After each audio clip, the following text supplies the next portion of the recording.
Sábado, 11 de julho de 2026, hora do Café com Cossenza, que entrega tênis fresquinho toda manhã e vai continuar entregando todos os dias, mesmo depois de Wimbledon. Então já dá aquele like, favorita o Café no seu player de podcast ou no YouTube para receber a notificação toda manhã, bem cedinho.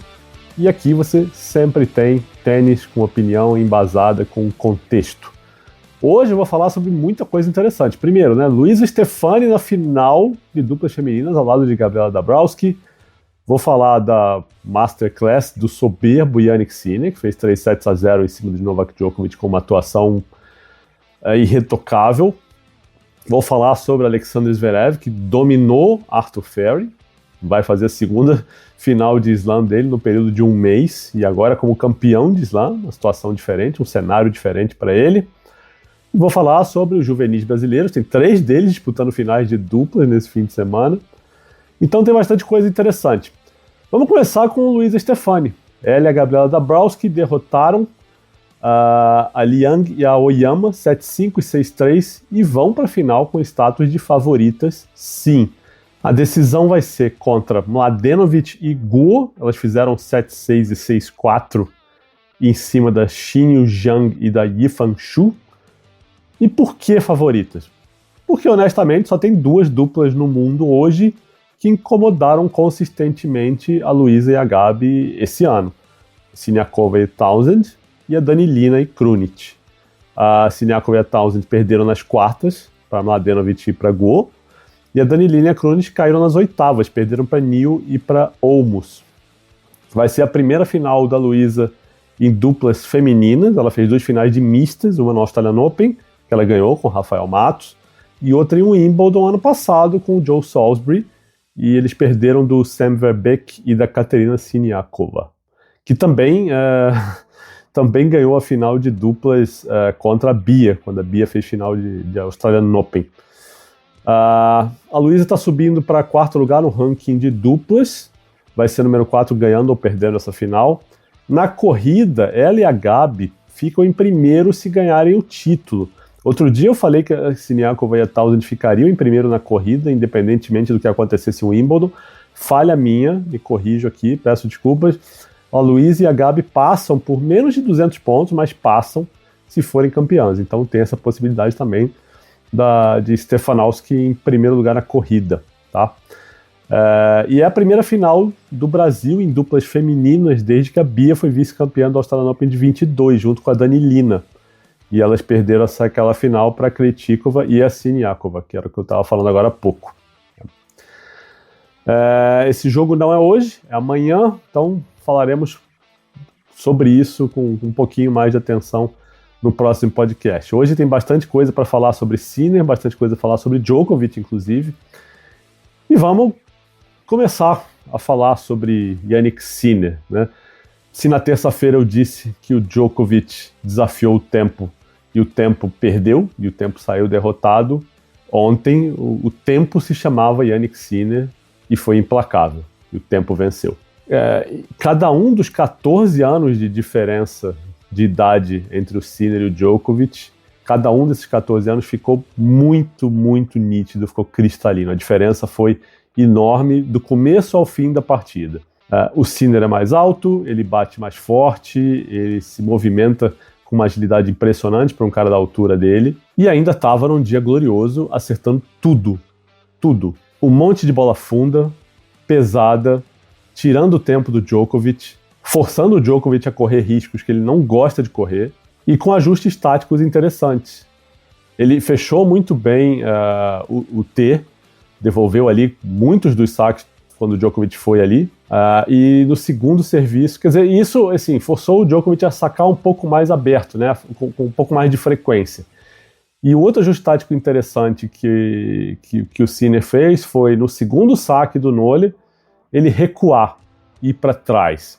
O que isso fez?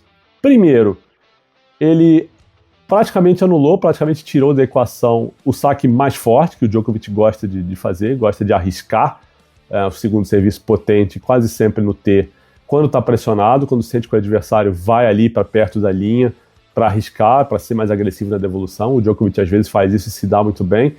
Então, com o Sinner recuado, o Djokovic olha e fala, putz, não vale a pena correr esse risco, que eu vou forçar um saque aqui e o cara tá lá atrás e vai botar essa bola em jogo de qualquer maneira. Então o Djokovic passou a fazer o segundo saque praticamente todos com o kick, que é um ótimo kick, eu sempre falo que o segundo saque do Djokovic é um dos melhores do circuito, mas passou a ser um saque mais previsível, ou menos imprevisível.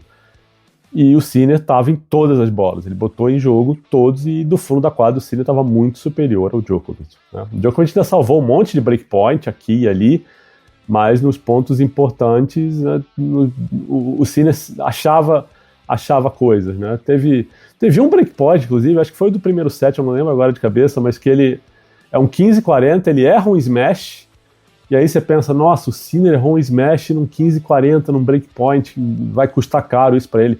E no ponto seguinte, o Djokovic vai à rede e o Sinner faz uma passada na paralela linda. Então, o cara estava num dia que, até quando as coisas não davam certo, ele não deixava se afetar mentalmente pelo que estava acontecendo. Outra coisa interessante, e eu vi isso até na análise que o Rod que fez na ESPN americana, que o Sinner atacou muito o forehand do Djokovic. Quando tinha a bola um pouco ali no meio e tal, para ser mais agressivo, ele estava indo muito na direita do Djokovic. E o que acontece? O Djokovic começa a recuar.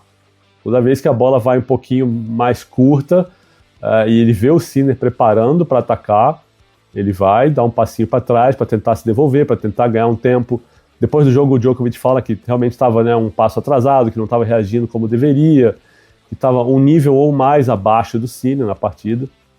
Achei muito legal que o Djokovic também não usou como desculpa o cansaço ou o desgaste físico do jogo da terça-feira. Ele não falou em nenhum momento na coletiva dele que, não, por causa de uma coisa levou a outra, não usou isso como, sabe, o Sinner foi muito melhor que eu por isso. Eu achei muito legal da parte dele, mas mais adiante eu falo um pouco sobre o que eu acho disso.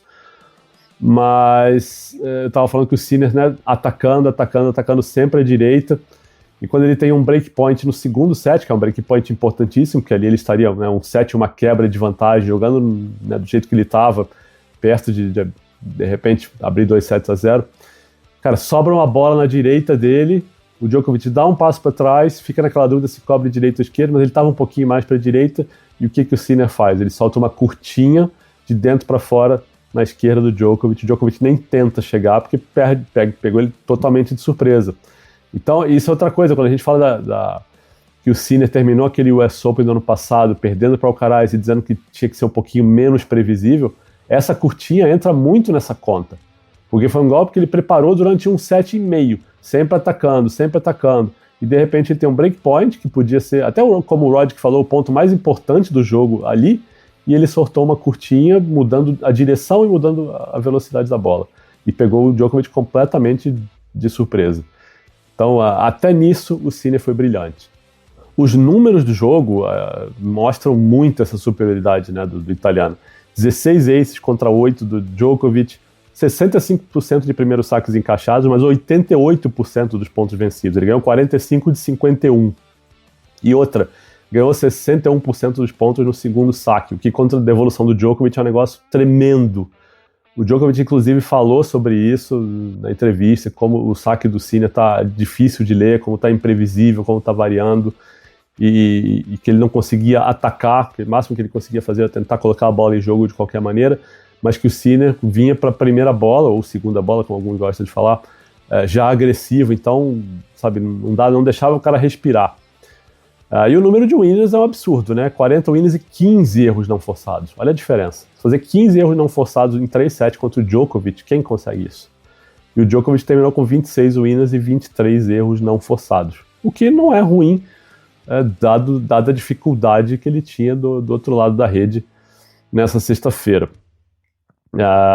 Também acho que foi a melhor partida do Sinner no torneio com folgas. Eu tinha dito que ele vinha melhorando, que vinha crescendo no torneio, que aos pouquinhos estava jogando, né, melhor, mais sólido, mas eu ainda via o Sinner inconstante, não tão seguro em alguns momentos de algumas partidas, não jogando com a margem que ele normalmente tem contra o resto do circuito. Mas, cara, nesse jogo contra o Djokovic é assim, de ficar de queixo caído, porque ele não aliviou. sabe? Ele estava muito superior e não deixou o Djokovic respirar em momento nenhum, até porque ele sabe o perigo que é deixar o Djokovic entrar numa partida dessa, como aconteceu na Austrália. O Sinner venceu o primeiro set, quando o Djokovic entrou, o jogo virou pau a pau, 50-50, e acabou que o Djokovic venceu lá. Mas o Sinner dessa vez não abriu uma fresta. Aliás, para não dizer que ele não abriu uma fresta, o Djokovic teve 3 chances de entrar na partida, né? E assim, foram 3 sendo muito generoso. No segundo set, com o Sinner sacando em 1-2, 15-30, e aí o Sinner faz um ace, e no ponto seguinte o Djokovic tenta uma contra curta e erra na rede, então seria um 30-40 se ele ganha aquele ponto ali, mas não foi. Depois o Sinner saca em 2-3 e 0-30, e aí ele faz um ace no T, depois o Djokovic arrisca uma paralela de backhand e erra, e arriscou porque sabia que se o Sinner entrasse no ponto, né, ele ia ficar em desvantagem, então ele afobou um pouco ali, ele acelerou porque estava precisando, e errou aquela bola, e aí o Sinner fez outro ace, ficou à frente no game, e depois, no terceiro set, com o Sinner já uma quebra de vantagem na frente, o Djokovic tem um breakpoint, primeiro breakpoint dele no jogo, e o Sinner faz um ace no T. Ou seja, não dá nem para dizer que o Djokovic perdeu chances, porque primeiro que ele teve poucas, e foi só um breakpoint. Segundo que foi o Sinner que jogou bem nesses pontos, né? Tirando a curta que eu falei, que o Djokovic jogou na rede, não teve muita coisa que ele pudesse fazer melhor, não. E ele admitiu isso na entrevista depois do jogo, assim, que o Sinner esteve num nível muito superior ao dele a maior parte do jogo. Foi realmente, né, impressionante, né? Foi um daqueles melhores dias do Sinner, né? Se eu falei que ele não estava fazendo um torneio daqueles, esse foi um jogo daqueles. E assim, só para terminar esse assunto, eu acho que é muito difícil de fora, a gente vendo pela TV, medir o quanto o desgaste da terça-feira contra o Auger-Aliassime afetou o Djokovic contra o Sinner nessa sexta-feira. Ele teve 2 dias inteiros para se recuperar. Esse jogo da sexta foi o segundo jogo do dia, então um tempinho a mais aí, enquanto o Zverev jogava contra o Ferry, que ele falou que estava sempre, né, meio passo atrasado, que não reagiu, não estava reativo bastante para jogar contra o Sinner, então foi bem difícil. Não vou aqui ficar especulando o quanto e quantos por cento o Djokovic estava inferior ao que estaria se tivesse 100%. O máximo que ele se permitiu falar na coletiva foi dizer que não estava tão fresco quanto no começo do torneio. Mas em momento algum ele botou essa diferença de nível para o Sinner na conta do desgaste de terça-feira. Então, assim, se o Djokovic não botou, não sou eu que vou ficar especulando aqui, sabe, porque não vai chegar a lugar nenhum. O fato é que o Sinner jogou muito mais, fez uma partidaça, foi superior e vai para a final. E vai pegar o Zverev, que foi muito sólido, passou pelo Arthur Ferry por 7-6, 6-2 e 6-4. Foi um jogo dominado pelo Zverev, inclusive no primeiro set ele chegou a ter uma quebra de vantagem, jogou um game ruim, e mesmo assim nesse game mais ou menos ruim ainda teve 2 pontos bonitos do Ferry, que devolveu a quebra, levou pro tie-break, mas aí é um tie-break 7-0 pro Zverev. O Zverev estava muito sólido do fundo de quadra, estava muito mais agressivo que o normal, estava devolvendo o saque perto da linha, estava, né, distribuindo pancada de um lado para o outro, e o Ferry não teve muita ação, né? Tem um momento ali no segundo set que ele saca em 1-3 e ele já começa o game meio subindo para a rede, especulando, assim, com uma subida meio fora do normal, meio afobada. Quando eu olhei, eu lembro de estar olhando aquilo ali e falar, nossa, ele já está sem saber o que fazer.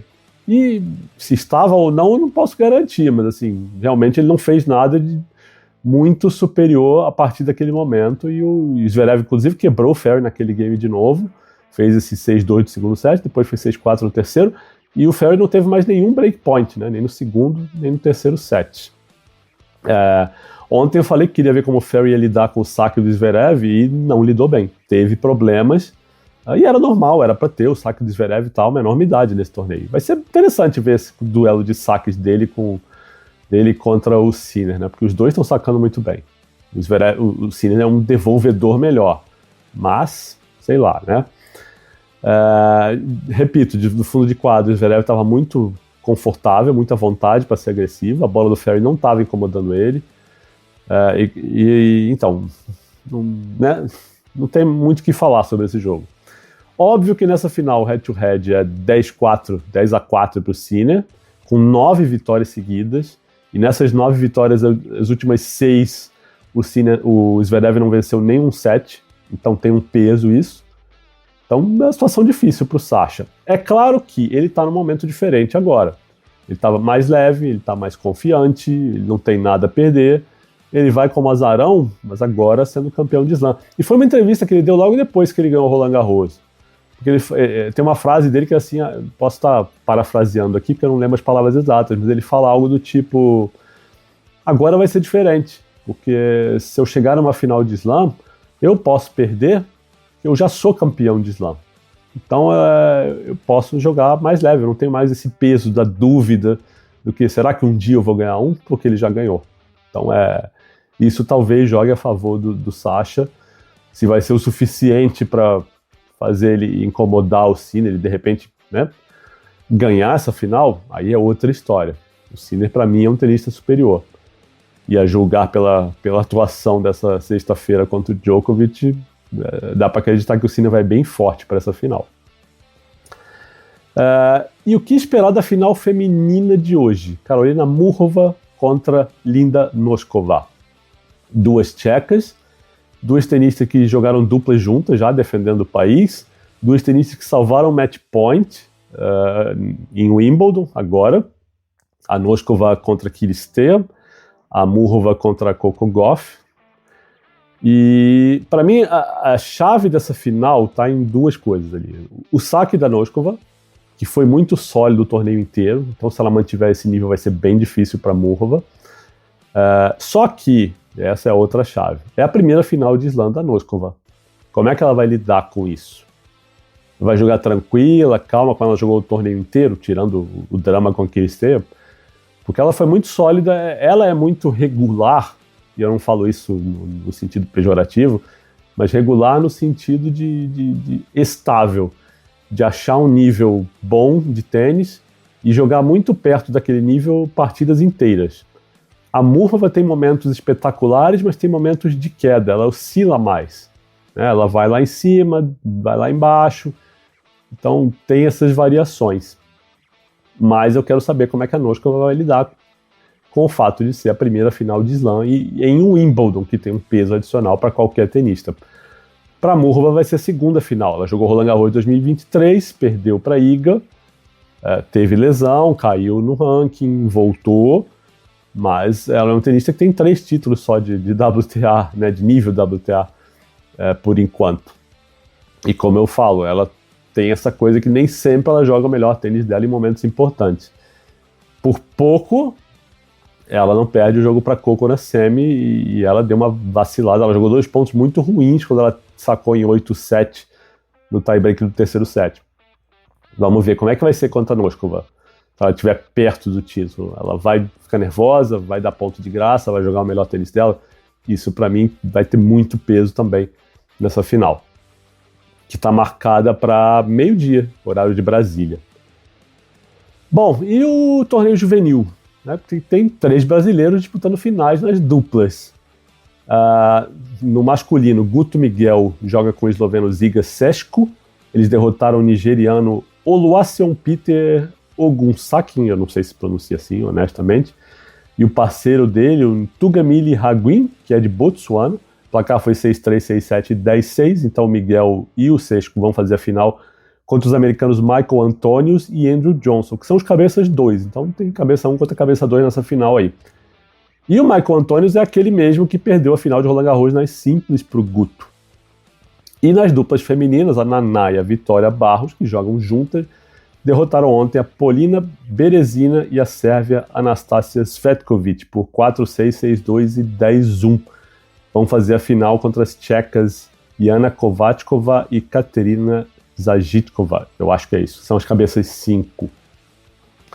E aí, para terminar, né, porque vocês podem perguntar, por que você não dá mais destaque para as duplas juvenis? Está falando só no fim do podcast e não falou muito durante o torneio inteiro. Porque é dupla e é juvenil, gente, e ninguém na cidade está indo para ser duplista. É legal ganhar um slam? claro que não importa se é simples ou duplas, eu acho que importa, eu acho que simples é um indício mais importante, mas é legal ganhar slam de dupla, né? O Orlandinho e o Zorma ganharam o Wimbledon, o Puccinelli ganhou o Roland Garros, o Felipe Meligeni ganhou o US Open, a Bia fez final em Roland Garros, se eu não me engano, 2 vezes.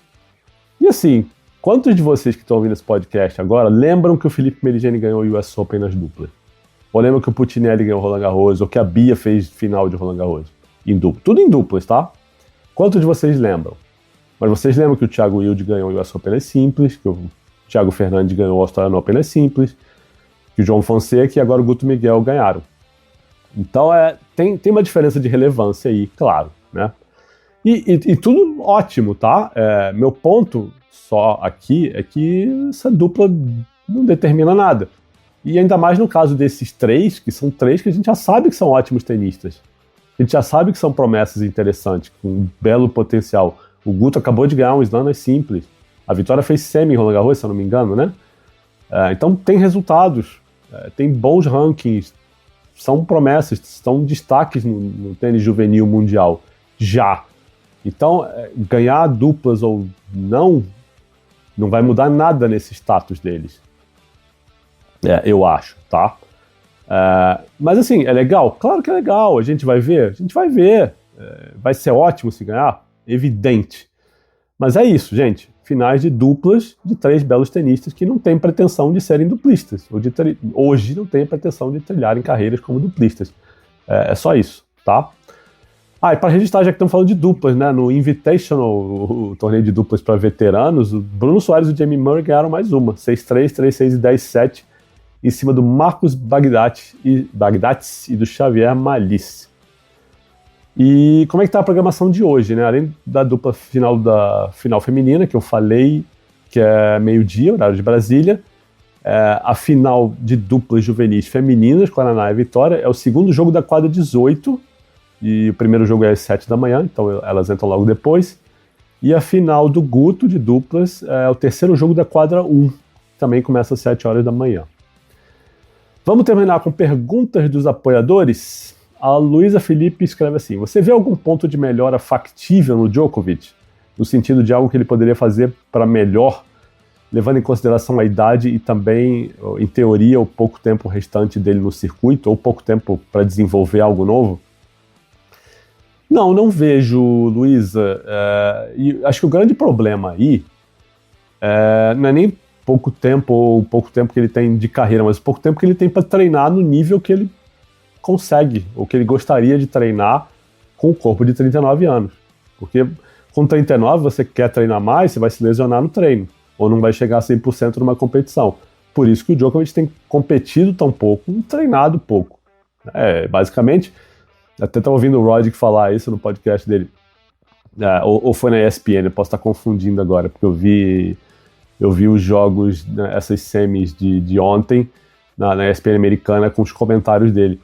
E ele fala que o Djokovic, o que é mais espantoso sobre o Djokovic hoje é que ele é um tenista que não é um tenista part-time, né, que não é tenista em tempo integral. Ele joga meia dúzia de torneios e ainda assim consegue estar afiado bastante para fazer uma semifinal de Wimbledon, uma final de Australian Open e um Roland Garros, que foi a terceira rodada, mas com um jogo belíssimo com o João Fonseca. Isso que é fenomenal. Agora, tempo e corpo para treinar algo diferente, muito difícil. Acho que a essa altura das coisas, não estou falando nem de idade, mas de tempo de treino e tudo, é mais questão de fazer algum ajuste fino que possa fazer uma diferença. Mas algo novo, radical, que ele vai melhorar muito, não vejo como. Pode acontecer, mas eu não vejo como. O Robson escreve assim: o Ferry é filho de um pai bilionário. O tênis como esporte ainda tem um custo de entrada muito alto que mantém a maioria dos atletas com potencial fora do esporte. E acaba sobrando espaço para muitos desses milionários ficarem no circuito. Eu não sei se tem muitos milionários no circuito, Robson. De cabeça agora eu lembro da Pegula e da Emma Navarro. O Ferry, que a gente descobriu que tem uma família de dinheiro agora. João Fonseca. Mas, cara, o dinheiro, ele facilita a entrada, mas nenhum desses aí chegou onde chegou só por causa de dinheiro. O dinheiro encurta ou facilita alguns processos, em termos de treinadores, de viagens e tal, no começo da carreira. Mas uma vez que a pessoa chega nesse nível aí, de top 50 para cima, 30 para cima, o dinheiro do pai já não pesa mais. Então, se a Navarro e a Pegula estão aí, né, e a Pegula há mais tempo está brigando por coisas grandes e jogando um tênis consistente de alto nível, não é por causa do dinheiro do pai mais, né? Óbvio que ajuda no começo, mas também não são muitos, né? Agora, o custo do tênis tem a ver com muita coisa, tem a ver com acesso. Sim, tem a ver com acesso.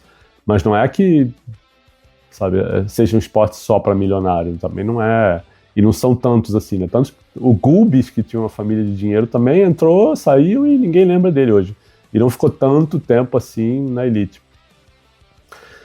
Ser milionário ajuda, mas não resolve, né? Inclusive é uma discussão que às vezes a gente ouve no Brasil, que a gente vê muito jovem de família com ótimas condições financeiras que chega em algum momento e vê o nível de esforço que precisa para ser um profissional e para e pensa, cara, não preciso passar por isso. Minha família tem dinheiro, posso ir para uma faculdade boa, pagar e viver bem sem fazer esse nível de esforço.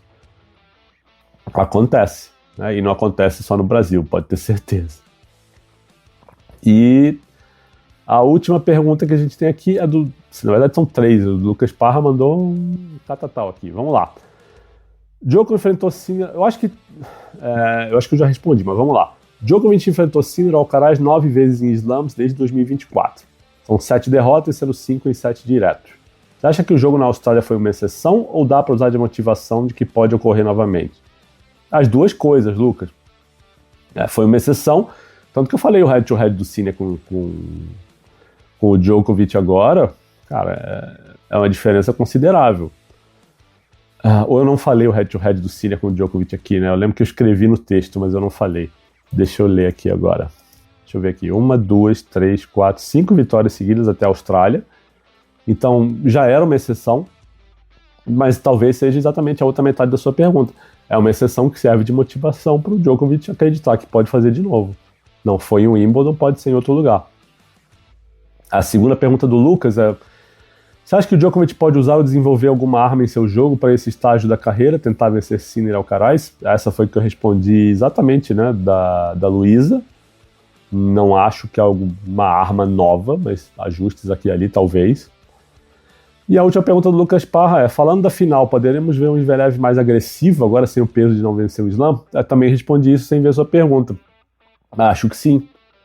Acho que sim, justamente, né? Até citei a entrevista que ele deu logo depois de ganhar Roland Garros, falando que se ele perder agora, tudo bem, ele já é o campeão de Slam. Então, esse fardo que ele não tem mais pode ser algo que vai pesar bastante a favor dele, sabe? Agora, repito, o quanto vai pesar e o quanto isso vai ajudar a fazer a diferença para ele, de repente, ganhar o Sinner, se isso vai ser suficiente, aí é outro dilema. Bom, gente, fico por aqui hoje. Volto amanhã falando de final feminina, falando de final masculina. Se você viu esse corte no Instagram e viu o fundo um pouco diferente, é porque eu tô numa viagem de família com a minha esposa e meu filho. É uma viagem que tem alguns pais da escola do Rafa combinaram de viajar juntos, eu vim junto e eu tô sendo meio que um antissocial do grupo aqui, porque eu tive que parar tudo para ver as duas semifinais masculinas. Encontrar todo mundo brincando, curtindo o hotel, piscina e tal. Mas eu tô vendo jogos, tô fazendo tudo normalmente. Só que às vezes eu sento para digitar em um lugar mais agradável. Às vezes uma mesa do restaurante, às vezes na beira da piscina. Tem que ficar de olho no filho, que tá correndo para lá e para cá. Mas volto amanhã de novo. Beleza, gente? Abraço para todo mundo e até amanhã.